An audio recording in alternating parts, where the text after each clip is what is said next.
एल्गार कष्टकरी संघटनेच्या वतीनं अनेकदा पत्रव्यवहार, निवेदनं, मोर्चे, आंदोलनं करून देखील त्र्यंबकेश्वर इगतपुरी तालुक्यातील अनेक गावचे रस्ते खड्डेमय झालेत. त्यांची तात्काळ दुरुस्ती करावी अशी मागणी केली आहे. मात्र आश्वासनापलीकडे काहीच मिळालं नाही. एल्गार कष्टकरी संघटनेच्या वतीनं 15 ऑगस्ट 2024ला स्वातंत्र्य दिन रस्त्याची दुरुस्ती करावी या मागणीसाठी रस्ता रोको आंदोलन देखील करण्यात आलं. यावेळी बांधकाम विभागानं आश्वासन दिलं होतं. मात्र 1 वर्ष होऊन गेलं तरी अद्यापही या रस्त्याची दुरुस्ती केली गेली नाही. त्याचबरोबर झारवड ते जोशी कंपनी या रस्त्याची दुरुस्ती करावी यासाठी रास्ता रोको आंदोलन करत खड्ड्यामध्ये वृक्षारोपण करण्यात आलं होतं. त्यानंतर उपअभियंता सार्वजनिक बांधकाम विभाग यांनी यावेळी देखील आश्वासन दिलं. मात्र अद्यापही रस्त्याची दुरुस्ती झालेली नाही. त्र्यंबक, देवगाव ते श्रीघाट आणि वैतरणा धरण जोशी कंपनी या रस्त्याची चाळण झाली असून अनेक अपघात देखील झालेत.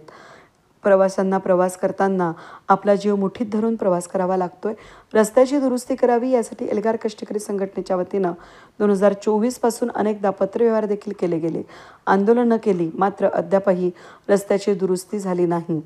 त्र्यंबक तालुक्यातील हर्षवाडी, कळमुस्ते, आळवंडी धरण, जोशी कंपनी ते झारबुड बुद्रुक या सर्व रस्त्यांची दुरुस्ती झालेली नसून या रस्त्यांवर पडलेले खड्डे तात्काळ बुजवावे याबाबत तक्रारी केल्या होत्या.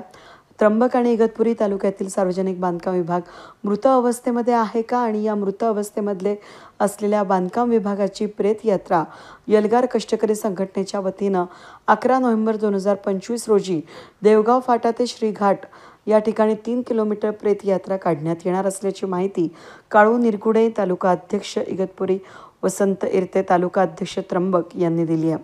वेद न्यूजसाठी प्रतिनिधी सतीश पुरोहित, इगतपुरी.